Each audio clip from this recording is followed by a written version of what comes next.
¿Les parece extraño el concepto Unión Soviética Hispana? La conspiración comunista contra Latinoamérica está en pleno desarrollo. El objetivo fundamental del Foro de Sao Paulo es establecer en el continente americano una unión de países bajo gobiernos comunistas, semejantes a la desaparecida Unión de Repúblicas Soviéticas Socialistas, URSS. Desde el punto de vista político, los términos comunismo, socialismo, progresistas, vanguardistas, liberalismo, izquierdismo son sinónimos. El Grupo de Puebla es un frente del Foro de Sao Paulo que aglutina a los líderes comunistas de Latinoamérica y España. La aparente ventaja del Foro de Sao Paulo se la da el viraje táctico que hicieron para tomar el control de países en la región. Abandonan la lucha armada y utilizan las vulnerabilidades que presentan los gobiernos democráticos para apoderarse por esta vía del poder en los países blancos. Esos países blancos son todos los países del continente americano, incluyendo a los Estados Unidos de Norteamérica. En este país, el Partido Demócrata está muy penetrado por políticos izquierdistas, muchos de ellos radicales y otros confesos comunistas, como el precandidato presidencial Sanders, que quieren instaurar en Estados Unidos un gobierno socialista. El Grupo de Puebla, la República Andina Multicultural de Perú, igual como anunciara la República Bolivariana de Venezuela, años antes que Hugo Chávez tomara el poder, y después la República Plurinacional de Bolivia. Ahora lo hace con el Perú. El Grupo de Puebla dice que ya tenemos una nueva constitución socialista del siglo XXI para el Perú. El Grupo de Puebla aplaude la reciente disolución del Congreso en Perú y felicita al pueblo combativo peruano que hoy celebra feliz en las calles la derrota del imperialismo y el triunfo de las clases oprimidas. El Grupo de Puebla manifestó que la nueva constitución de la República Andina Multicultural de Perú ya ha sido redactada y se está a la espera del nuevo Congreso para reemplazar la obsoleta constitución capitalista y opresora. Pero antes, un poco de historia para saber qué es el Grupo de Puebla. El Grupo de Puebla es la reunión de los más altos líderes socialistas de Latinoamérica y España y se basa en el Foro de Sao Paulo. Este grupo tiene otros nombres: grupos progresistas, los progresistas, partidos progresistas. La última reunión del grupo se llevó a cabo en México bajo la venida del partido político Morena, cuyo líder es Andrés Manuel López Obrador, AMLO, actual presidente de México y miembro del Foro de Sao Paulo, al Grupo de Puebla. Pertenecen el presidente cubano Raúl Castro, el expresidente español José Luis Rodríguez Zapatero, el español Pablo Iglesias, líder del Podemos en Chile, el chileno José Miguel Insulza, Nicolás Maduro, el ecuatoriano Rafael Correa, Cristina Fernández de Kirchner, Lula da Silva, entre otros. Michelle Bachelet, siendo miembro del Foro de Sao Paulo, está un poco alejada del Grupo de Puebla, debido al informe que presentara sobre Venezuela, donde expresó, aunque muy suavemente, los atropellos a los derechos humanos, que es el Foro de Sao Paulo. En 1989, a la caída del muro de Berlín y de la Unión Soviética, URSS se reunieron en Sao Paulo, Brasil, con la venia de la Internacional Comunista, muchos partidos comunistas, socialistas y grupos guerrilleros de Sudamérica, convocados por Fidel Castro. La finalidad fue establecer nuevas estrategias en vista de que ya no había más dinero para armas ni para solventar movimientos guerrilleros de la URSS. Se le llamó al Foro de Sao Paulo. Entre los personajes que asistieron al Foro de Sao Paulo están Lula da Silva, Hugo Chávez, Cristina Kirchner, Daniel Ortega, Rafael Correa, Evo Morales, López Obrador, Jesús Santrich, Elena Ipaguirre, Genaro Ledesma, Néstor Serpas, Cartolín, etc. Además, fueron representantes del grupo comunista guerrilleros como Sendero Luminoso, las FARC, ELN, los Montoneros, el ERP, la Campora Argentina y el Sandinismo, entre otros, que pretenden el Foro de Sao Paulo. El Foro de Sao Paulo tiene como objetivo recomponer las ideas comunistas en el mundo hispano y lograr que España, Sudamérica y el Caribe se conviertan en sociedades socialistas, es decir, una Unión Soviética hispana. Para ello uso los criterios del libro Socialismo del siglo XXI de Manuel Laguarda. En otras palabras, llegar al poder por las armas ya no era la prioridad. La nueva idea es llegar al poder por la vía democrática, ofreciendo al pueblo, normalmente no instruido e incrédulo, todo lo que sea necesario: populismo, algo muy parecido a lo que estamos viviendo hoy en día en el Perú, que ha proporcionado la crisis política del Estado a vista de recompensada paciencia del Foro de Sao Paulo. Sin pronunciamiento en contra por ahora de ninguno de este ente democrático, para cumplir los objetivos dicho foro determinó algunos pilares. Cuba, a cargo de la parte estratégica y razón de su experiencia, ellos operan en escuelas de la antigua KGB y tienen más de 25.000 agentes rusos y cubanos entrenados con las estrategias de esa agencia de inteligencia soviética. Conseguir dinero. La estrategia consiste en que los países que van formando parte del eje socialista del siglo XXI provean con sus recursos naturales dinero para continuar la estrategia. El petróleo venezolano, las empresas brasileñas, los minerales del Perú, el silicio de Bolivia, el petróleo ecuatoriano, etc. Óveres, herramienta del Foro de Sao Paulo. Recordemos que Óveres fue inicialmente una herramienta del gobierno socialista de Lula da Silva para esparcir la ideología socialista por Sudamérica, pagar coimas y obtener financiamiento para cumplir con los objetivos finales del foro. Actualmente Óveres está jugando con los gobiernos, haciendo tiempo, ayudando a crear el caos y descalificar las instituciones y personas.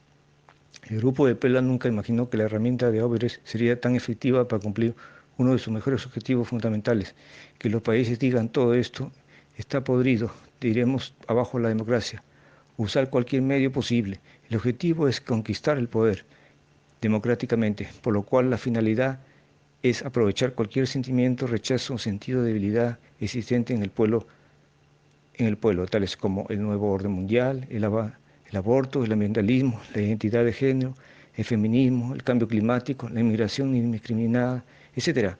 Además, infiltrar las sociedades, organizaciones de la sociedad civil, organizaciones de derechos humanos, OEA y ONU. Michelle Bachelet es ahora parte de la ONU, que es el G2. El nombre G2 viene de la división de la inteligencia del ejército de Estados Unidos. Sin embargo, en Cuba se mezcló con técnicas del KGB, la inteligencia rusa, como así. Al producirse la Revolución Cubana, Fidel Castro pidió asistencia a la URSS para controlar al pueblo Nikita Sergeyevich Khrushchev envió a agentes de la KGB e instaló varias escuelas de formación de la KGB en todo el territorio cubano, donde perfeccionaron técnicas de tortura e interrogatorio. Los G2 son cubanos, no todos, es más, en la escuela G2 cubana se han formado miles de agentes peruanos, venezolanos, bolivianos, argentinos, etcétera. Es por eso que alguien podría decir, yo no veo cubanos en Venezuela o Bolivia, como es entonces dicen que hay 25.000 G2. Es que la mayoría de agentes G2 que imponen el terror en Venezuela son venezolanos formados en las escuelas cubanas. La estrategia, aunque hay muchos libros al respecto, partiendo del libro de La Guarda, la estrategia podría resumirse en las siguientes. Uno, desacreditar las instituciones democráticas del país objetivo, Congreso, Poder Judicial, Poder Ejecutivo, Fuerzas Armadas, Tribunal Constitucional, medios de comunicación, organizaciones políticas, organizaciones de la sociedad civil, etc. Dos, copar las nuevas instituciones luego del caos, tomar el poder, apoyar el nuevo líder nacional con un grupo numeroso de miembros del G2 cubano, Escuela KGB, para reducir a los altos mandos de la FARC y a cualquier opositor, reemplazar la constitución existente por una compatible con el socialismo del siglo XXI, previamente preparada y redactada por el Grupo de Puebla, tal como pasó en Venezuela, Nicaragua y Bolivia, etc. 6. Usar los recursos económicos del país para el progreso de la causa en los otros países objetivos. Ejemplo, Venezuela se siguió los pasos anteriores en estricto orden. Luego de desacreditar el Congreso Ejecutivo, Poder Judicial y otras instituciones, apareció Hugo Chávez, que prometió hacerlos ricos y vivir mucho mejor. Chávez tomó el poder, llegaron de Cuba inicialmente 20.000 miembros del G2, que fueron colocados como asesores en puestos claves, quitado poder a las fuerzas militares. Luego todo fue más fácil, impulsó la Constitución previamente ideada y redactada por el Foro de Sao Paulo. Todavía no existía el Grupo de Puebla. Cambió el nombre del país por República Bolivariana de Venezuela y el resto es conocido. Otro ejemplo idéntico fueron Bolivia, Nicaragua y Ecuador. Este último se salvó porque, por suerte, países objetivos. México, ANLO ya es presidente de México, en estos momentos se están distribuyendo los G2 en las instituciones militares y de poder. Tomará un tiempo, pues es un país muy grande y deben de ser muy cuidadosos por su cercanía a Estados Unidos, Argentina y Perú. 25.000 miembros del G2 cubano, mayormente de nacionalidades peruano y argentina, es comandante de la MRTA, Sendero Luminoso, La Campora, el RP, etcétera, se encuentran en Bolivia con la misión de saltar sobre Argentina y Perú. Ya han establecido contactos y se han infiltrado en organizaciones ecologistas, antimineras, partidos políticos, organizaciones campesinas, universidades, colegios de abogados, asociaciones de médicos, etcétera, de Perú y de Argentina. Argentina, aquí se está trabajando y solo se esperan las elecciones de octubre que gane Cristian Fernández, miembros del Foro de Sao Paulo y socialista del siglo XXI, de conocida trayectoria y de triste recordación. En Perú las instituciones democráticas han sido avasalladas producto de su propia corrupción. Los miembros del G2 se han infiltrado en proyectos mineros como las Pampas o Tía María, en organizaciones LGTB, en ONGs, partidos políticos, en medios de radio, televisión, en la política, en el ejército del Perú, juzgados en diferentes niveles, poder judicial, universidades importantes, etc. El Congreso ha sido disuelto y se llama a elecciones en enero de 2020.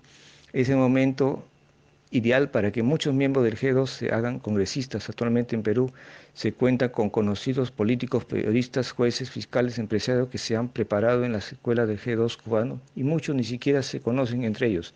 Este es el panorama actual y lo que se vislumbra sin ser adivino ni agorero con predicciones a futuro. Es una realidad que invito a comprobar sin dejarse llevar por apasionamientos y rivalidades, enconos, simpatías, empatías o antipatías. Está en juego el Perú de una mañana muy cercano, muchos más de lo que se puedan imaginar. Dejemos fanatismos intrascendentes que no conducen a nada, sino a la fácil polémica para tratar de demostrar quién tiene o tuvo la razón. Por tanto, fijarnos en el triste pasado, hemos perdido de vista un presente tortuoso y un futuro más que peligroso para lo que somos realmente demócratas. Tengan en cuenta que la calidad de voz que se escucha no depende muchas veces las condiciones que estamos viviendo, por lo que les recomiendo a que investiguemos y no dejemos engañar por los medios de prensa ni cualquier información que no esté verificada y comprobada. Y más aún las personas que tienen conocimiento de estudios de las profecías y del nuevo orden mundial y del poder global que vendrá y pondrá una religión, un solo gobierno, una sola moneda, donde el poder global cederá el gobierno al actual Papa de Roma, que esté preparando para formar el nuevo orden mundial y recuperar su poder, como lo indica Apocalipsis 6, del versículo 11 al 18 del capítulo 13, respecto a esta culminación de de un gobierno totalitario global, donde se aplicarán muchas medidas y restricciones de, de derechos para la población, en vista de todo un plan de desacreditar a los partidos de derecha y neoliberales. La gente con su rechazo y su desánimo optarán por la izquierda, el socialismo, que sin saber realmente a lo que se meterán y a lo que llevarán al Perú. Por eso ese es el mensaje para todos, para que puedan distribuir y compartir esta información y puedan buscar más sobre esta información y comprobar lo que se le comparte en este audio de este video. Gracias, amigos, y todo este mensaje para todos los hermanos de Latinoamérica, para que puedan despertar ante el gran engaño que se nos ha involucrado a todos.